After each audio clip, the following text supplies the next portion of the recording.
আসসালামু আলাইকুম। আজ থেকে 200 বছর পর আমার বাড়িতে, আমার ঘরে যারা বসবাস করবে, যারা আমার জায়গা জমি ভোগ করবে, আমি তাদের চিনি না, তারাও আমাকে চিনবে না, কারণ তাদের জন্মের অনেক আগেই আমি কবরবাসী হয়ে যাব। আর ততদিনে মুছে যাবে আমার নাম, নিশানা। কবরটা নিশ্চিহ্ন হয়ে যাবে। আমার সন্তানরা যতদিন বেঁচে থাকবে ততদিন মনে পড়লে দীর্ঘ নিঃশ্বাস ফেলবে, কিন্তু তাদের মৃত্যুর পর তাদের সন্তানরা তাদের যতটুকু মিস করবে, আমাকে ততটা মিস করবে না। হয়তো বাবা মার কবর জিয়ারত করে দোয়া করার সময় দাদার জন্য একটু দোয়া করবে, কিন্তু তার পরের প্রজন্ম আর মনে রাখবে না।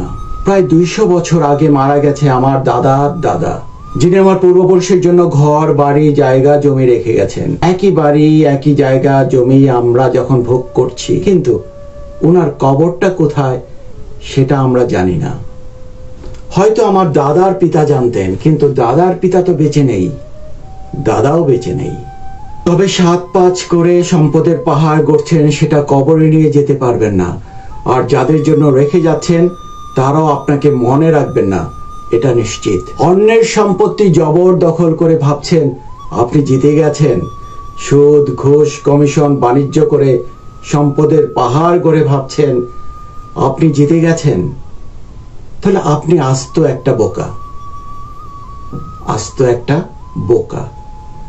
আমাদের সময় খুব কম, তাই এই সুদ ঘুষ দুর্নীতি ক্ষমতার অপব্যবহার সম্পত্তি নিয়ে বিবাদ ইত্যাদি কোনো লাভ নেই ভাইজান। সময় থাকাকালীন ভালো হয়ে কবরের খোরাক সংগ্রহ করুন, ওটাই বুদ্ধিমানের কাজ। আসুন নিজেকে সৎ মানুষ হিসেবে তৈরি করে পরকালের জন্য পূর্ণতা সঞ্চয় করি, ওইটাই আমাদের জন্য প্রকৃত সম্পদ। আল্লাহ রাব্বুল আলামিন আমাদের সবাইকে ক্ষমা করে দাও, আমিন। আজ